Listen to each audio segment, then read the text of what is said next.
같이 주기도문 하심으로 예배 가운데 나가겠습니다.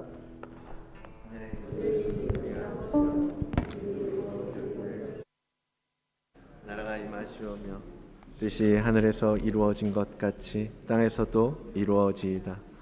오늘 우리에게 일용할 양식을 주시옵고 우리가 우리에게 죄 지은 자를 사하여 준 것 같이 우리 죄를 사하여 주시옵고 우리를 시험에 들게 하지 마시옵고 다만 악에서 구하시옵소서. 나라와 권세와 영광이 아버지께 영원히 있사옵나이다. 아멘. 다 같이 찬송가 90장 찬양하겠습니다.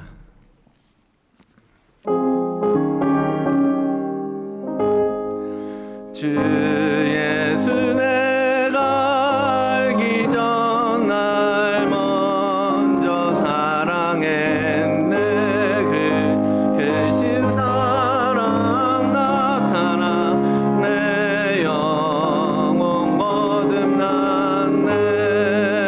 주 내 맘에 늘 계시고 나 주의 안에 있어 저 포도 비유 같으니 참 좋은 나의 친구. 내 친구 되신 예수님 날 구원하시려고 그 귀한 몸을 드리사 내 죄를 대속했네.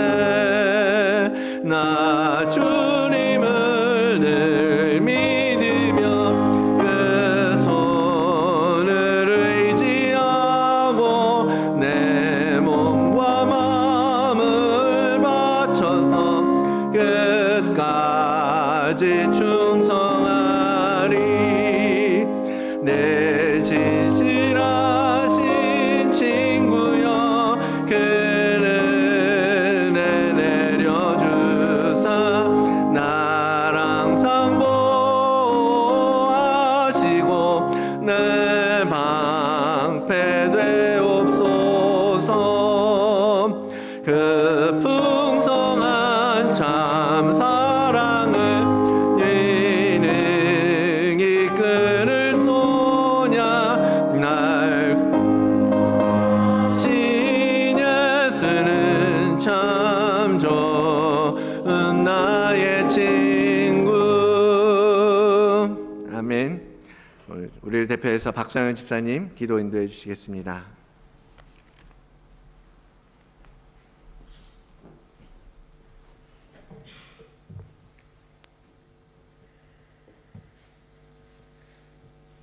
하나님이 그 아들을 세상에 보내신 것은 세상을 심판하려 하심이 아니요 그로 말미암아 세상이 구원을 받게 하려 하심이라. 아멘. 사랑의 하나님, 우리를 구원하시기 위하여 친히 그 아들을 보내사 우리의 죄를 십자가에서 담당하시고 또 부활하사 우리를 의롭게 하시는 은혜에 감사와 찬양을 드립니다. 또한 그 은혜에 감사하여서 이 시간 주님의 성전에 모여서 드리는 예배를 주님께서 기뻐 받아 주시옵소서. 지난 한 주간도 주님의 은혜로 말미암아 우리가 살아왔음을 고백합니다. 하지만 삶 가운데 때로는 주님을 멀리하고 주님보다 세상의 근심과 걱정으로 매여 있는 연약한 우리의 삶을 봅니다. 주님 불쌍히 여겨주시고 우리가 날마다 주님과 동행하는 삶을 살 수 있도록 은혜를 더하여 주시옵소서. 우리 성도들의 삶을 위해 기도합니다. 주께서 우리에게 주신 각자의 삶이 있습니다.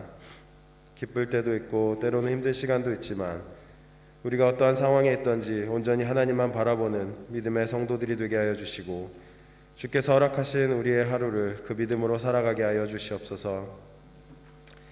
이 세상 가운데 아직도 전쟁과 전염병으로 인하여서 많은 사람들이 고통을 받고 있습니다. 주께서 긍휼히 여기사 하루속히 전쟁이 종료되게 하시고 일상의 삶으로 회복될 수 있는 은혜를 주님께서 주시옵소서. 주님 이 시간 말씀 들을 때에 전하시는 목사님의 입술을 주장하셔서 주께서 우리에게 주시는 원하시는 그런 말씀을 주시옵고 또한 그 말씀을 통하여서 우리의 삶이 변화될 수 있는 은혜를 더하여 주시옵소서. 남은 예배의 모든 시간도 주님께 맡기며 이 모든 말씀 우리를 구원하신 예수 그리스도의 이름으로 기도합니다.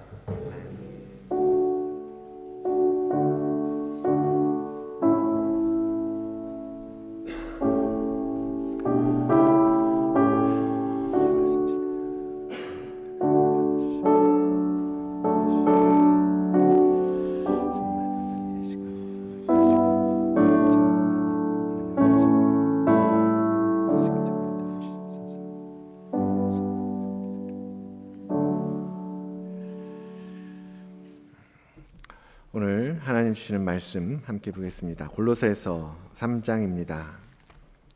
골로새서 3장 1절로 10절까지의 말씀 가지고 함께 나누도록 하겠습니다. 다 같이 자리에서 일어나셔서 함께 한 목소리로 하나님의 말씀 선포하겠습니다. 그러므로 너희가 다시 함께 읽겠습니다. 그러므로 너희가 그리스도와 함께 다시 살리심을 받았으면 위의 것을 찾으라. 거기는 그리스도께서 하나님 우편에 앉아 계시느니라. 위의 것을 생각하고 땅의 것을 생각하지 말라. 이는 너희가 죽었고 너희 생명이 그리스도와 함께 하나님 안에 감추어졌음이라. 우리 생명이신 그리스도께서 나타나실 그때에 너희도 그와 함께 영광 중에 나타나리라. 그러므로 땅에 있는 지체를 죽이라. 곧 음란과 부정과 사욕과 악한 정욕과 탐심이니 탐심은 우상 숭배니라. 이것들로 말미암아 하나님의 진노가 임하느니라. 너희도 전에 그 가운데 살 때에는 그 가운데에서 행하였으나 이제는 너희가 이 모든 것을 벗어버리라. 곧 분함과 노여움과 악의와 비방과 너희 입에 부끄러운 말이라.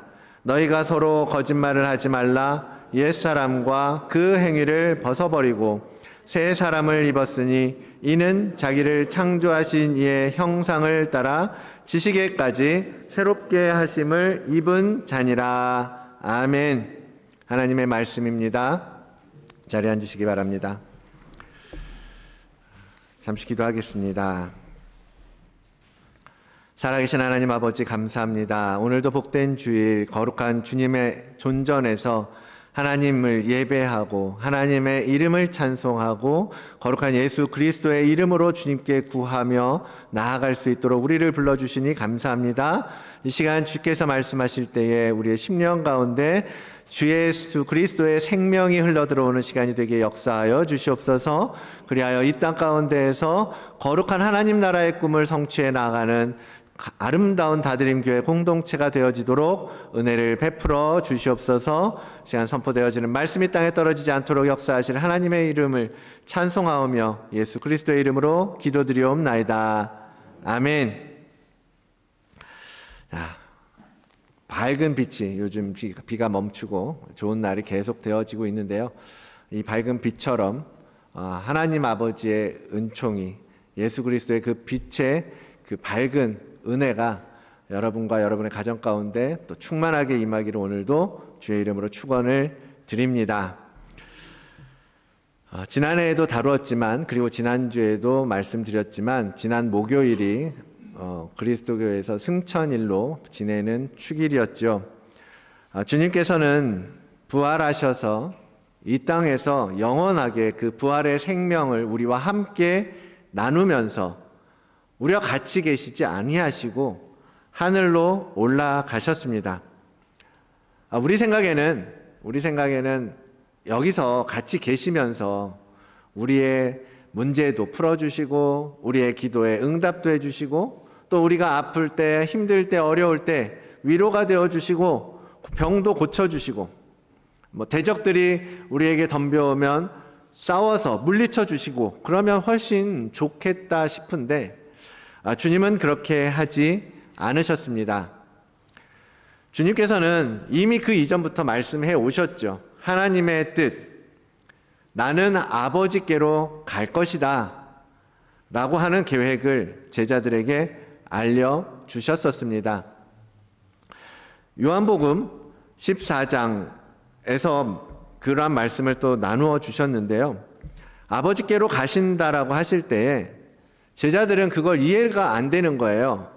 주님께서 왜 이런 말씀을 하시는지 잘 깨닫지 못하는 그러한 모습을 보여줍니다. 그도 그럴 것이, 그때만 해도 아직은 주님께서 십자가에 달리신 것도 아니고 부활이 있었던 것도 아니고 그냥 평범하게 제자들을 가르치고 양육하는 그냥 선생님이었기 때문에 이런 말씀을 하시는 것이 이제 상상하기 어려웠던 거죠. 그래서 지난주에 보았던 도마의 경우에도 마찬가지였던 겁니다. 오늘 2절 3절에 보면 내 아버지 집에 거할 곳이 많도다. 그렇지 않으면 너희에게 일렀으리라. 내가 너희를 위하여 거처를 예비하러 가노니 가서 너희를 위하여 거처를 예비하면 내가 다시 와서 너희를 내게로 영접하여 나 있는 곳에 너희도 있게 하리라. 이렇게 말씀을 하셨단 말이에요.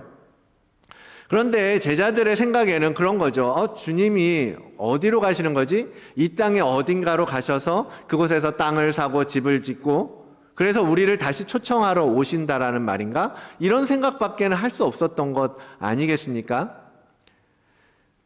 그러니까 도마가 뭐라 그래요? 5절에 보면 주여, 주께서 어디로 가시는지 우리가 알지 못하거늘 그 길을 어떻게 알겠습니까? 주님, 우리가 그걸 어떻게 알아요? 주님이 어디로 가시는지.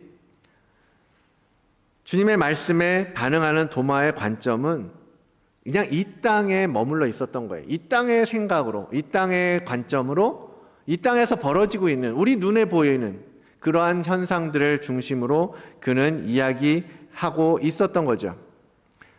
그가 온전한 믿음을 갖기 전까지 지난주에 보았던 것처럼 그 살아있는 믿음, 부활하신 예수 그리스도를 만나서 얻게 된 살아있는 믿음을 갖게 되기 전에는 이랬다라는 거예요. 그냥 땅만 보고 살고 있었기 때문입니다. 주님께서 지금 말씀하고 계시는 게 뭐예요? 아버지 집, 주님께서 가신다라고 하는 아버지 집, 그리고 주님께서 마련하시겠다고 하는 그 처소, 어디를 말하고 있는 거예요? 이 땅의 그 어디가 아니잖아요. 그죠? 최종적으로 마지막 때에 영원한 집, 우리가 영원한 생명을 누리면서 살 수 있는 그 하나님의 나라에 갔을 때에 우리가 거할 처소를 주님께서는 예비하러 가신다라는 의미로 말씀하신 거란 말이죠. 주님은 우리가 최종적으로 우리가 가야 할 목적지가 어딘지 분명하게 알고 계셨고 그것을 우리에게 말씀하시는 거예요. 그리고 그것을 깨닫기를 원하시는 거죠. 그리고 주님은 우리를 그 목적지로 데려가시려고 이 땅에 오셨던 것입니다. 나 있는 곳에 너희도 있게 하리라. 내가 하늘에 가면 너희도 나와 함께 하늘에 있을 것이고 내가 땅에 있으면 너희가 나와 함께 땅에 있을 것이고 주님은 언제나 우리와 함께 있게 하시려고 하는 거예요. 사랑하는 여러분, 우리는 하나님 아버지 곁에 주님과 함께 있을 그러한 자들입니다.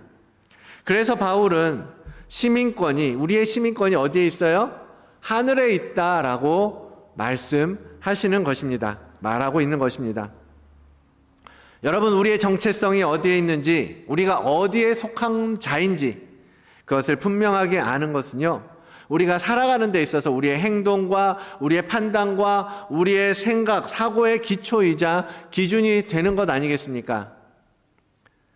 여행자로서 호주에 온 사람하고 호주에서 살고 있는 호주의 시민으로서 살아가는 사람인 당연히 그 행동하는 것, 생각하는 것, 그리고 판단하는 모든 것들이 다를 수밖에 없지 않겠습니까? 그렇죠? 우리는 지난주에 호주에서 선거가 있었어요. 그죠? 우리는 선거를 다 해야 되잖아요. 호주 사람들은 그 선거에 대해서 적어도 오늘 선거가 있고 우리가 어떤 선거구에 있고 어디 가서 투표를 해야 되고 어떤 사람들이 우리 선거구에 있어서 어떤 당들이 있고 이런 것들을 알잖아요. 알고 생각해보고 그리고 필요한 사람에게 투표하지 않습니까? 그런데 이 땅에 살고 있다 할지라도 호주 사람이 아닌 다른 나라 사람들은 그거에 대해서 큰 관심이 없어요. 호주에서 누가 나오고 누가 선거에서 뽑히고 그거에 관심이 있기보다는 뭐예요? 이번 주인가 한국에서도 지방선거가 있는 걸로 알고 있는데 그거에 더 관심이 있잖아요. 한국에서 누가 나왔고 누가 누굴 뽑아야 되고 이런 거에 더 관심이 있는 것 아니겠습니까? 그것이 바로 우리가 어디에 속해 있는지, 한국인인지 호주인인지 그런 정체성에서부터 나오는 거죠. 주님은 우리가 하늘에 관심을 갖고 살아야 한다라고 말씀하세요. 하늘에 관심을 갖고 살아야 한다. 오늘 본문의 시작도 그것 아닙니까? 그러므로 너희가 그리스도와 함께 다시 살리심을 받았으면 위의 것을 찾으라. 거기는 그리스도께서 하나님 우편에 앉아 계시느니라. 너희가 그리스도와 함께 다시 살리심을 받았으면 예수 그리스도가 십자가에 못 박히고 부활하심과 같이 너희도 십자가에 올라가서 너희의 옛자가 죽고 새로운 생명을 받아서 예수 그리스도와 함께 부활하심에 참여하였으면 이제는 땅의 것이 아니라, 이제는 땅의 사람으로 살아가는 것이 아니라, 땅에 속한 사람으로 살아가는 것이 아니라 하늘에 속한 자, 하늘을 생각하는 자, 위의 것을 보는 자로 살아가는 것이 마땅하다라고 말씀하시는 것입니다. 우리는 하늘나라의 시민으로서 하늘에 속한 것을 구하고 찾는 사람이라는 거죠. 그런데 매일 땅의 것을 염려하고 땅의 것을 채우기 위해서 수고하고 땀 흘리면서 살아간다면 그것은 천국 백성으로서 별로 바람직하지 않다, 합당하지 않다라는 이야기를 사도 바울은 지금 하고 있는 것입니다. 그런 예화를 이야기하잖아요. 미국에서 어떤 한 소년이 어느 날 길을 가다가 우연히 땅에서 5불짜리를 주운 거예요. 5불짜리 지폐를 땅에서 주운 거예요. 그래서 횡재했죠. 아이에게는, 그 소년에게는. 그러고 나서 그 아이는 이제 땅을 보기 시작합니다. 어디 못 떨어진 거 없나? 돈 떨어진 거 없나? 그렇게 그 소년은 평생을 땅을 보면서 뭔가를 주워 모으면서 살았다라는 거죠. 그렇게 해서 그 소년이 노인이 되었을 때 그 소년의 손에 남은 것은 뭐예요? 수만 개의 단추와 수만 개의 머리핀과 몇천 개의 동전과 잡다구리한 그런 것들이 그에게 남아 있었다라는 거예요. 그리고 그가 잃어버린 건 뭐예요?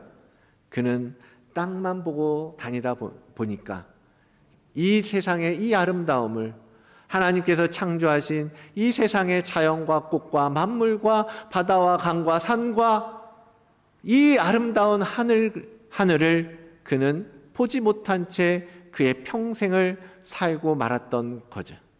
그런 이야기를 하는 거예요. 여러분, 우리는 안 그런 것 같죠? 이 소년의 이야기를 들으면 참 미련하고 어리석다라고 생각하죠. 이 소년의 그러한 모습들은 우리 눈에 보이지만 내가 그렇게 살고 있는 것은 눈에 잘 보이지 않습니다. 때때로는 내가 왜 이렇게 땅의 것에 집착하면서 사는지, 세상이 주는 즐거움, 사람들과의 관계, 그리고 일과 야망과 성공을 위해서, 물질과 풍요로움을 위해서 왜 이렇게 안절부절 못하면서 살아가는지 느낄 때가 한 번씩 있지 않으십니까? 내가 왜 이렇게 땅만 보고 살지? 내가 왜 이렇게 땅에 매여서 살고 있지? 성경은 그러므로 위의 것을 생각하고 땅의 것을 생각하지 말라라고 말씀하고 계십니다. 생각하지 말라는 거죠. 그냥 가급적이면 피하라는 얘기가 아니에요. 그냥 너희들이 적당히 때로는 필요하면 하늘의 것을 생각하면서 살아라고 권면하는 것이 아니라 땅의 것을 생각하지 말고 우리는 하늘을 바라보고 하늘의 것을 생각하면서 살라는 말씀인 거예요. 유진 피터스는 이 구절을 메시지 성경에서 이렇게 번역합니다. 발을 질질 끌며 땅만 쳐다보고 다니거나 바로 눈앞에 있는 것들에 관심을 빼앗기지 마십시오.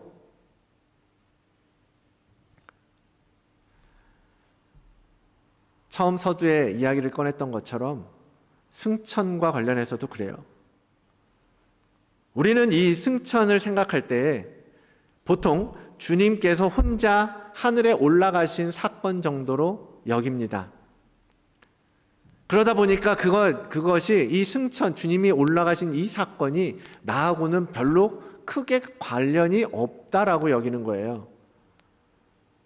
그건 주님의 이야기고 주님께 벌어졌던 사건이고 오래전에 주님은 신이니까 하나님이시니까 그냥 하늘에 오르시고 땅에 내려오시고 그런 분이니까 그분의 이야기로만 치부하게 되는 거예요. 그러니까 우리의 신앙 여정에 있어서 이 승천이라고 하는 것이 예수 그리스도께서 하늘에 올라가신 것을 특별한 의미가 없는 것처럼 여기게 되는 것입니다. 그래서 지금 이 개혁교회에서 이 승천이라는 개념이 굉장히 약하잖아요. 여러분들도 많이 안 들어보셨겠지만 사실 그렇게 승천이라는 개념이 약해진 것은 불과 몇백 년밖에는 되지 않아요. 그 이전에는요 계속 승천 절기를 지켜왔고 그 승천을 통해서 승천의 믿음을, 승천에 우리의 믿음을 더하여 우리가 이 승천을 통하여 예수 그리스도와 어떻게 관계를 맺고 살아갈 것인가에 대해서 고민하고 기도하면서 살았더라는 거죠. 이 승천이 너무 중요했다라는 거예요. 초대교회에서부터. 왜이겠습니까? 여러분, 주님은 어디서 오셨어요? 하늘로부터 이 땅에 오신 분이세요. 믿으십니까? 주님이 하나님의 아들이시고 이 땅에 내려오신 신의 하나님의 독생자로서 이 땅에 내려오셨다는 것을 여러분 믿음으로 고백하고 계시지 않습니까? 그렇다면 그런 주님께서 이 말씀 가운데 내가 이제 다시 오겠다라고 하시고 가셨잖아요. 어디로? 이 땅에 어디 아무도 모르는 곳으로 숨으신 것입니까? 그게 아니잖아요. 다시 오시려면, 다시 이 땅으로 내려오시려면 주님은 올라가셔야 하지 않겠습니까? 다시 올라가셔야 이 땅으로 다시 내려오실 수 있는 것 아니에요. 그러니까 이 승천이라는 개념이 어떤 신학자들은 하나님의 그 구속 사역의 완성점이라고까지 말하는 사람들도 있는 거예요. 왜? 주님이 올라가지 않으면 다시 내려오실 수 없으니까. 주님이 다시 오시겠다라고 했는데 올라가지 않으셨다라면, 이것이 거짓이라면 주님의 재림은 또한 만들어진 허구에 불과한 이야기가 되기 때문에 이 승천이라는 것이, 예수 그리스도의 승천이라는 것이 그렇게 중요하게 여겨졌다라는 것입니다. 에베소서 2장의 말씀에 보면 허물로 죽은 우리를 그리스도와 함께 살리셨고 너희는 은혜로 구원을 받은 것이라. 또한 함께 일으키셔서, 함께 죽음과 사망 가운데서 일으키셔서 그리스도 예수 안에서 어디에? 함께 하늘에 앉게 하셨다라는 것이 이 하나님의 말씀이에요. 우리와 함께 하늘에 앉게 하셨다. 성경은 분명 우리를 주님과 함께 살리시고 그리스도 안에서 함께 하늘에 앉히셨다라고 말씀하십니다. 그것은 앞으로 이루어질 일이라는 것이 아니에요. 이미 이루어진 일이라고 말씀하시는 것입니다. 왜? 하늘에 앉히셨다라는 표현이 과거형을, 부정과거를 쓴 거거든요. 이미 완성된 것을 이야기하는 거예요. 이미 하늘에 앉게 하셨다라는 거예요. 이미 이루어졌다라는 것을 뜻하고 있기 때문입니다. 그러므로 우리가 그리스도와 함께 연합한다면, 함께 한다면 이미 이 하늘의 신비, 하나님께서 품으신 하늘의 놀라운 비밀에도 우리가 접근 가능한 상태라는 것을 이 말씀을 통해서 우리는 확인할 수 있는 것입니다. 그러니까 우리는 주님과 동행해서 하늘에 올라갈 일만 남은 거죠. 우리가 믿음으로 주님을 고백함으로써 우리에게 주어진 그 놀라운 하나님의 모든 권세를 여는 열쇠를 얻게 되었다면 이제는 주님과의 동반을 위해서 주님의 손을 잡는 일만 남았다라는 말입니다. 그것이 바로 우리가 주님의 손을 잡고 주님과 하나가 되고 연합하고 함께 동반하여 살아가는 삶, 그렇게 되어지는 것이 바로 구원을 완성하는 것이요, 구원을 이루어가는 과정이라는 것입니다. 그런데 그 모든 동반의 작업 또한 누가 해요? 주님께서 친히 하신다라고 말씀하셨거든요. 요한복음 12장, 내가 땅에서 들리면 모든 사람을 내가 내게로 이끌겠다라고 주님이 약속하세요. 내가 하겠다라고 말씀하시는 거예요. 내가 땅에서 들릴 때에 모든 사람이 내게로 오게끔 내가 하겠다라고, 모든 사람을 이끌어 올라가시겠다라는 하나님의 계획과 섭리를 가르쳐 주시는 것입니다. 주님의 이 계획은 우리가 생각하는 것처럼 마지막 때 최종적으로 모든 심판이 이루어질 때에 이루어지는 일이기도 하지만, 초대교회 교부들은 이 일들이 우리가 살아가는 이 시간 속에서도 계속적으로 지속적으로 이루어지는 일이라고 본 거예요. 매년 그래서 조금씩 성장하는 우리의 속사람, 우리가 영적으로 조금씩 성장해 감에 따라서 주님의 승천을 통하여 하늘에 통반하여 주님과 함께 올라감으로써 우리가 볼 수 있는 하늘의 영역들, 하늘의 영역에서 볼 수 있는 시각들이 점점 확장되어진다라는 것이죠.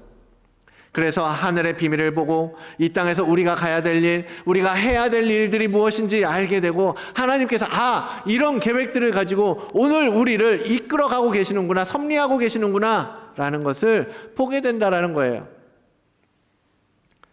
주님은 우리와 함께 교제하시면서 하늘의 비밀들을 그냥 꽁꽁 숨겨놓고 너희는 보지 못하게, 우리는 보지 못하게 가려놓고 계시는 게 아니에요. 언제든지 우리가 준비된다면 내가 이러이런 일들을 할 거야, 내가 이러이런 일들을 너희와 하기를 원해 라고 보여주시기를 원하십니다. 그런데 그저 땅만 보고 살아가는 우리가 그것을 깨닫지 못하고 그냥 계속 하나님께서 우리에게 보여주시려고 나와 함께 하늘에 올라가서 이 큰 그림을 보자고 초청하시는데, 계속 땅만 보면서 하나님 내가 무엇을 해야 됩니까? 내가 어떻게 살아야 합니까? 하나님 이 앞에 놓인 파도와 이 거친 산과 풍파들을 주님 어떻게 합니까? 라고 땅만 보면서 살아가고 있기 때문에 우리의 인생 가운데 하나님께서 품으신 계획들과 섭리들을 우리가 깨닫지를 못하는 거예요. 그러니까 믿음이 없고 답답하고 어떻게 해야 되지?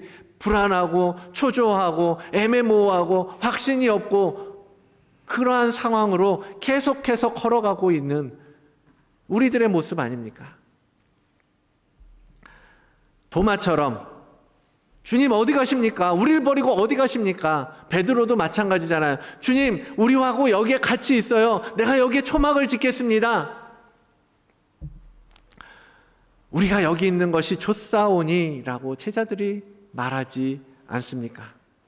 그러한 제자들의 모습은 우리가 이 땅에서 안 아프고 밥 굶지 않고 그럭저럭 살면 그것으로 만족하오니 주님 여기서 감사하면서 살 수 있도록 인도해 주세요 라고 기도하는 것과 다르지 않다라는 말입니다.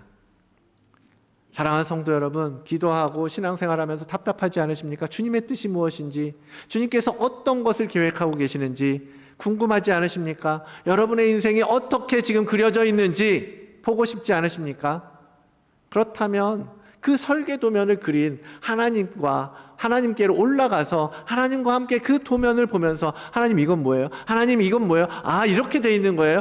이렇게 흘러가는 거예요? 우리의 인생이 이렇게 계획되어 있는 거였어요? 그거를 보고 그거를 확인하고, 그러면 우리의 답답한 마음들이 해소될 수 있지 않겠습니까? 이제 다 알고 있으니까 하나님이 왜 우리를 여기에 보내셨는지, 하나님께서 왜 이 교회를 통하여서 신앙생활을 하게 하시는지, 하나님께서 왜 나에게 이러한 일들을 맡기시고 이러한 직장에 보내셔서 나로 이러한 일들을 하게 하시는지 전혀 불안함 없이 두려움 없이 이것이 하나님께서 내 속에 품으신 계획의 일부라는 것을 믿음으로 받고 믿음으로 확인하고 간다면, 여러분 앞에 놓여있는 그 어떤 것이라도 잠깐 흔들리더라도 무엇이 문제겠습니까? 무엇이 두렵겠습니까?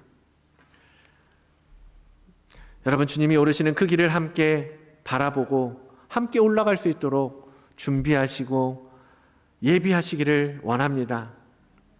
우리는 주님과 함께 하늘에 앉는 것에 관심을 두어야 합니다.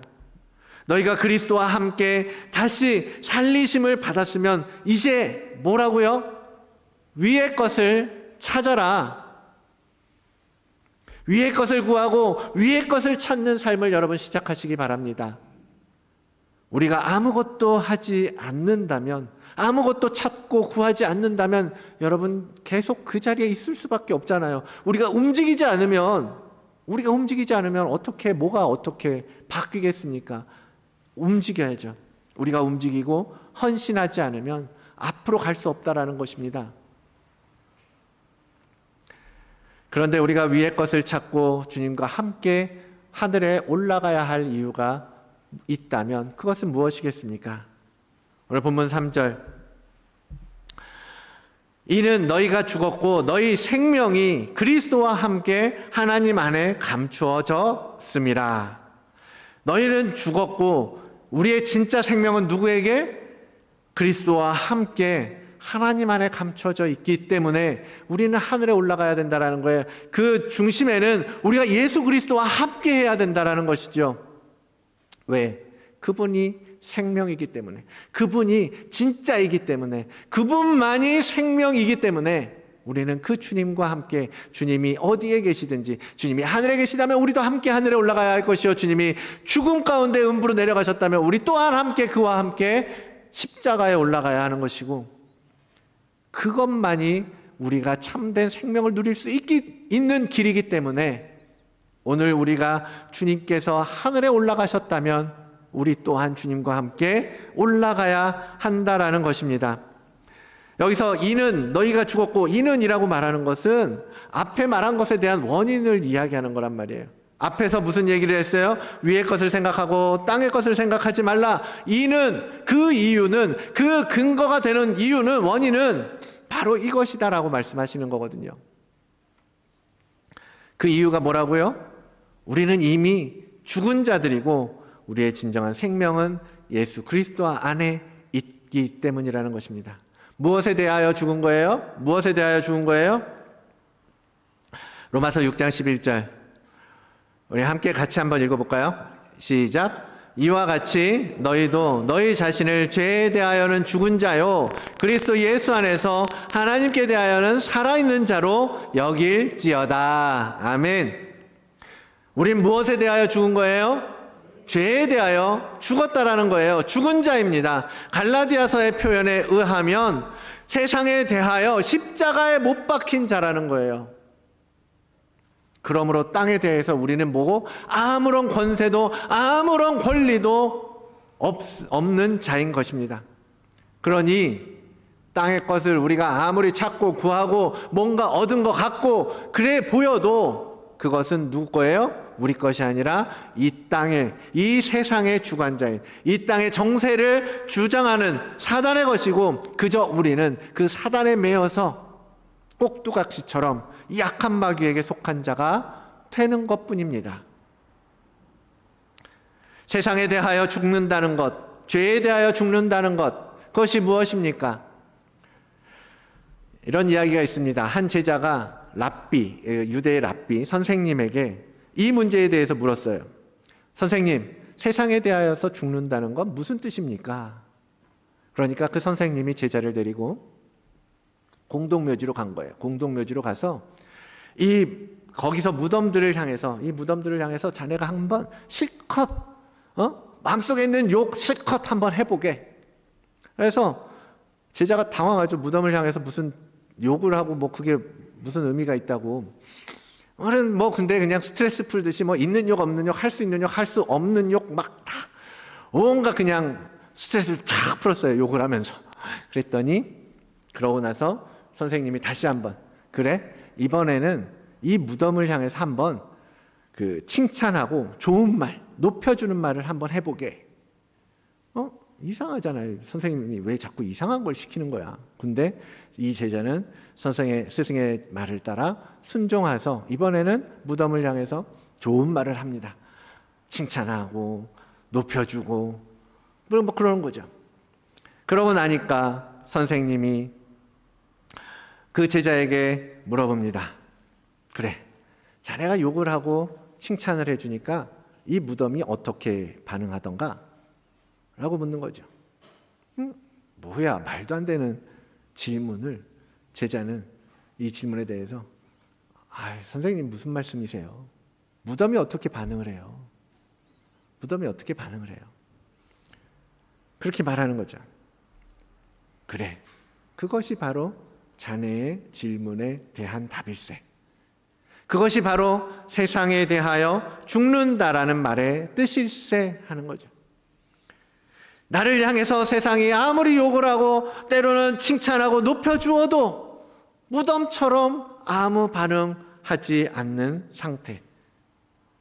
여러분, 죽어 있는 것은 아무런 반응을 할 수가 없잖아요. 아무리 좋은 것을 갖다 줘도 어마어마한 돈을 무덤 앞에 갖다 놓는다고 한들 그 무덤이 입을 벌려서 그 돈을 먹겠습니까? 아니면 그 무덤이 뭐라고 소리를 내겠습니까?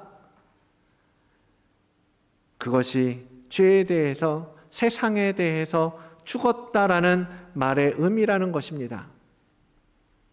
여러분, 그러나 우리의 현실은 어떻습니까? 우리가 죽어야 한다라는 것은 알지만, 우리가 십자가에 못 박혀야 한다라는 것도 알지만, 우리들은 약간의 돈만 우리 앞에 놓여 있어도요, 그걸 주려고 손이 근질근질하지 않습니까?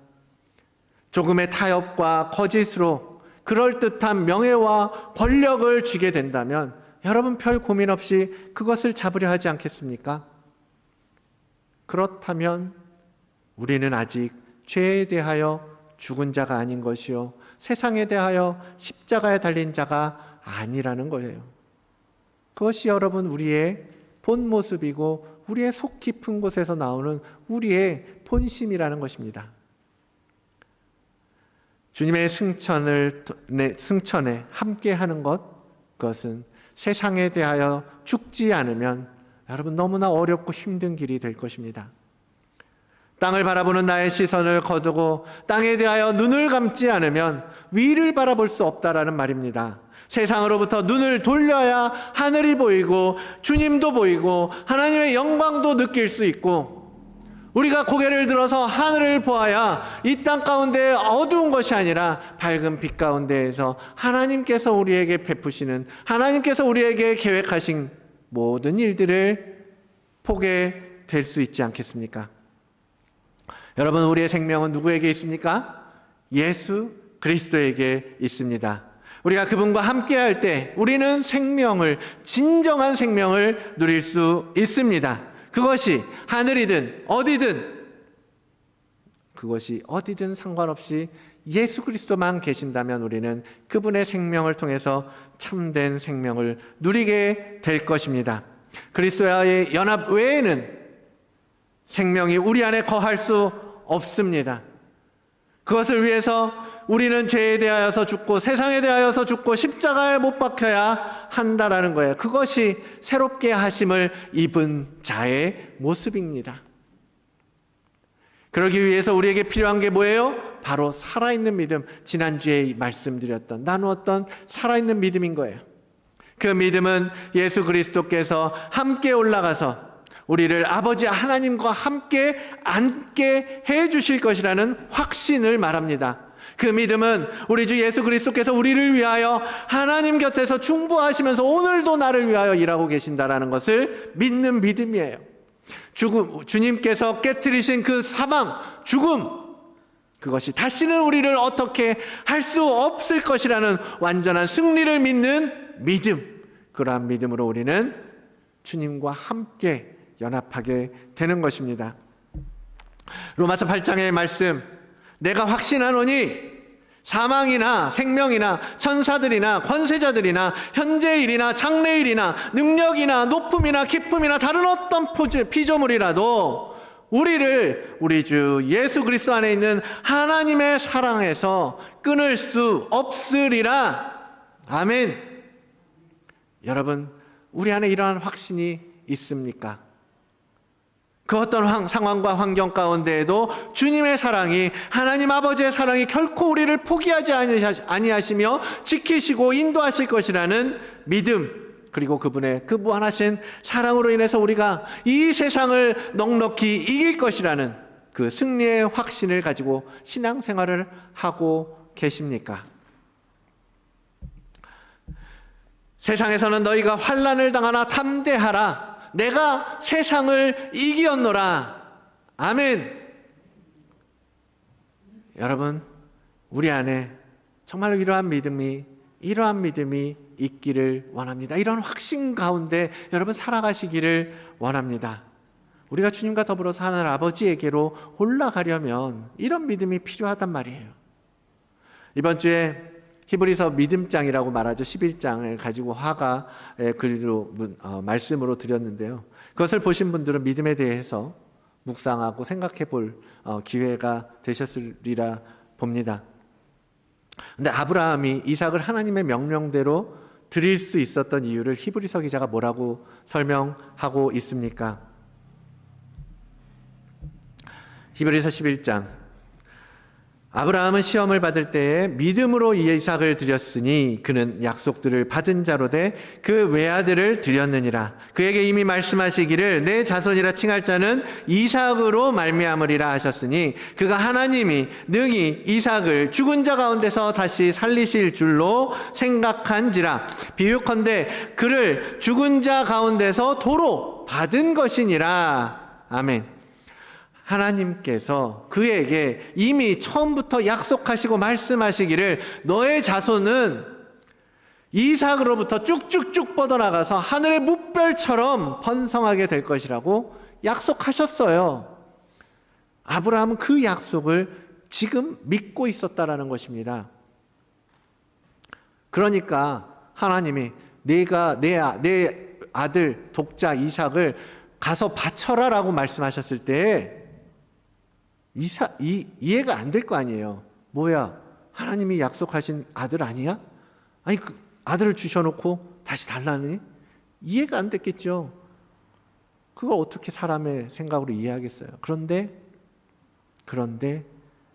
하나님이 무슨 일을 어떻게 하실지는 알 수 없지만 나는 하나님께서 이미 하신 이 약속을 반드시 지키실 것을 믿어. 그러니까 지금 하나님이 이삭을 달라고 하셔도 그래, 하나님께 드리면 하나님의 어떠한 하나님의 방법으로 그 약속을 이루어 가시겠지라고 믿고 그를 데리고 제단 위에 그를 올려놓을 수 있었다라는 것입니다. 그것을 히브리서 기자는 이삭을 죽은 자 가운데서 다시 살리실 것을 그가 믿었더라라고 말하는 거예요. 아브라함 시대에 부활이라는 개념이 뭐 있었겠습니까? 죽은 사람이 살아난다라는 상상조차도 하지 않았을 거 아니에요. 그러나 하나님은 그것이 이삭을 바치는 것이 하나님의 약속을 이루는 길이라는 것을 믿었다라는 거죠. 주님은 우리에게서 이런 믿음을 보기를 원하십니다. 나는 죽고 오직 예수 그리스도만을 신뢰하는 믿음, 그분의 약속을 믿는 믿음, 그분을 통해서 참 생명을 얻게 될 것이라는 믿음, 이 시대의 모든 악한 것과의 싸움에서 이길 믿음, 이 시대의 그리스도인에게서 주님은 오늘도 그러한 믿음을 가진 자를 찾고 계신다라는 거예요. 사랑하는 성도 여러분, 하나님은 우리를 위하여서 특별한 그림을 가지고 계시는 줄 믿습니다. 여러분 한 사람 한 사람을 향한 그림이 있다라는 거예요. 그러나 우리는 그에 대해서 너무나 모르잖아요. 그냥 주님의 뜻이 이건가 보다, 이게 주님께서 계획하신 것인가 보다, 그런 애매모호함 속에 여러분 믿음의 길을 걸어가게 됩니다. 이런 일들이요, 우리가 주님과 동반하여 그 큰 그림을 보면 너무 명확해지지 않겠습니까? 보통은 우리는 지나고 나서 알죠. 지나고 보니까 하나님이 우리를 인도하셨구나. 감사하네. 우리가 여기까지 온 거 하나님께서 하신 일이구나. 지나고 보면 다 알잖아요. 그렇게 고백하시잖아요. 그런데 지나기 전에, 그 일을 경험하기 전에 이게 하나님께서 인도하시는 길이야. 이것이 감사할 수 있는 제목이야. 비록 힘들고 어려운 일은 있겠지만 그럼에도 불구하고 나는 하나님이 이것을 통하여서 선하게 이끄실 것을 믿기 때문에 나는 감사할 수 있어. 그렇게 하나님의 계획을 알면 그러한 마음으로 우리의 인생길을, 우리의 여정을 걸어갈 수 있지 않겠습니까? 주님께서 올해 우리 가운데 펼치시는 일들, 계획들, 우리 모두가 그것을 보게 되기를 원합니다. 그리스도와 연합하여서 그분의 형상으로 새롭게 하심을 입은 자로 여러분 살게 되기를 소망합니다. 또한 주님과 함께 올라가서 믿음의 눈을 열어서 하나님의 그 크신 경륜과 섭리를 깨닫게 되는 은혜가 여러분의 삶 가운데 임하기를 원합니다. 이 모든 은혜로 말미암아 보다 명확한 비전을 가지고 이 땅에서 주님의 뜻을 이루어 드리는 우리 다드림교회 모든 성도들 여러분 모두가 되시기를 주의 이름으로 축원을 드립니다. 오늘 하나님이 주시는 말씀 히브리서 4장의 말씀입니다. 우리가 잘 알고 있는 말씀인데요. 함께 우리 한 목소리로 함께 읽어 선포하겠습니다. 그러므로 우리에게 큰 대제사장이 계시니 승천하시니 곧 하나님의 아들 예수시라. 우리가 믿는 도리를 굳게 잡을지어다. 우리에게 있는 대제사장은 우리의 연약함을 동정하지 못하실 이가 아니요 모든 일에 우리와 똑같이 시험을 받으신 이로되 죄는 없으시니라. 그러므로 우리는 긍휼하심을 받고 때를 따라 돕는 은혜를 얻기 위하여 은혜의 보좌 앞에 담대히 나아갈 것이니라. 아멘. 하나님의 말씀입니다. 되기로 나가는 우리 교회가 되게 역사하여 주시옵소서. 오직 주님만을 바라보는 자들 되길 원합니다. 주님 인도하여 주시옵소서. 거룩하신 하나님 아버지 감사합니다. 이 땅에 바라보며 이 땅의 것으로 만족하기를 원하며 살아가는 저희들임에도 불구하고 하나님 우리를 부르시고 아버지 거룩한 믿음 안에 하나님 아버지 들어가는 자들로 삼아주시고 그 하늘의 상속자의 삶을 살아갈 수 있도록 길을 열어주시는 은혜에 감사를 드립니다.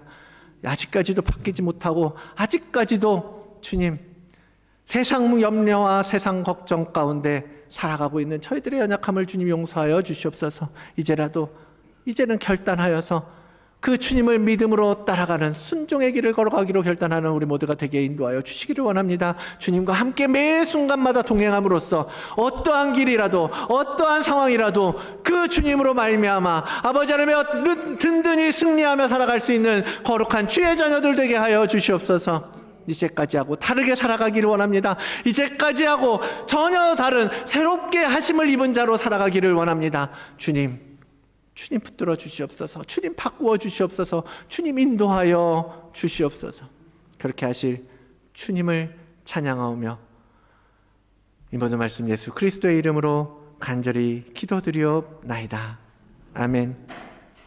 전능하사 천지를 만드신 하나님 아버지를 내가 믿사오며 그 외아들 우리 주 예수 그리스도를 믿사오니 이는 성령으로 잉태하사 동정녀 마리아에게 나시고 본디오 빌라도에게 고난을 받으사 십자가에 못 박혀 죽으시고 장사한 지 사흘 만에 죽은 자 가운데서 다시 살아나시며 하늘에 오르사 선하신 하나님 우편에 앉아 계시다가 저리로서 산 자와 죽은 자를 심판하러 오시리라.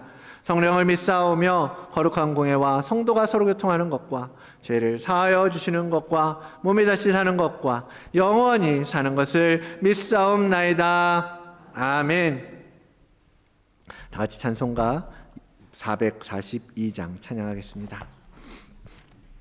일어나서 찬양하겠습니다.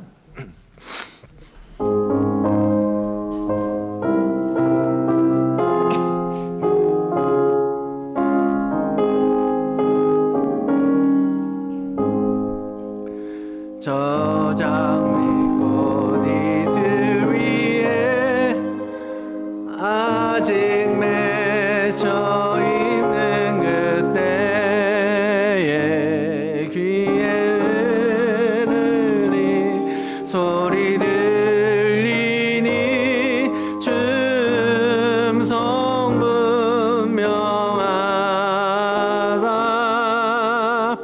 주님 나와 동행을 하면서 나를 친구 삼으셨네.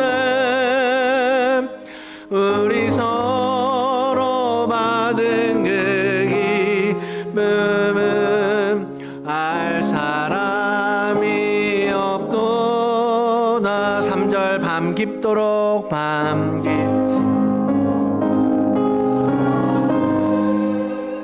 주와 함께 있으려 하나 그런 세상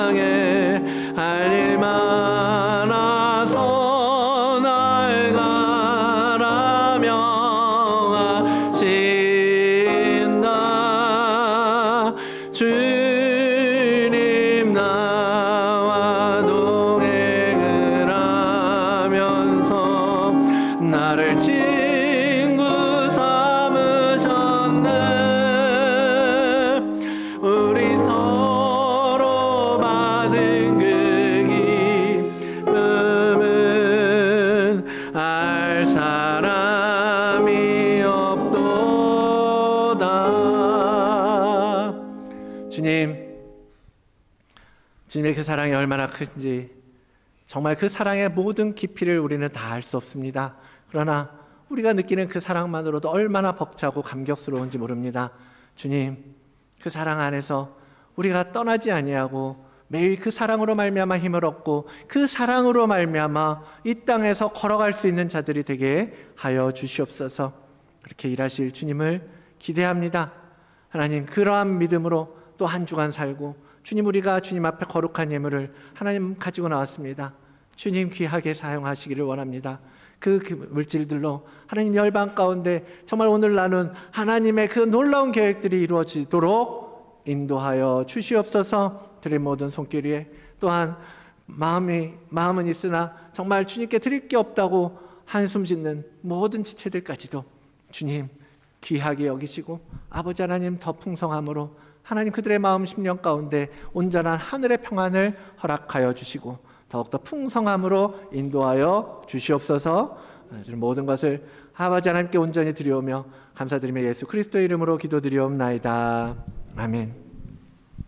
이제는 우리를 거룩한 하나님의 나라로 이끌어 가시는 우리 주 예수 그리스도의 은혜와 신실하신 우리 주 아버지 하나님의 그 극진하신 사랑하심과 우리와 함께 계시는 성령 하나님의 내주교통하심의 역사가 오늘 하나님의 말씀을 듣고 새롭게 하심을 입어 온전한 믿음으로 반응하기를 결단하는 우리 다드림교회 모든 성도들과 또한 함께 예배하는 주님의 거룩한 자녀들 머리 위에 그리고 그 가정 위에 또한 이 땅 호주와 우리의 사랑하는 조국 대한민국 위에 이제로부터 영원히 함께 있을지어다. 아멘.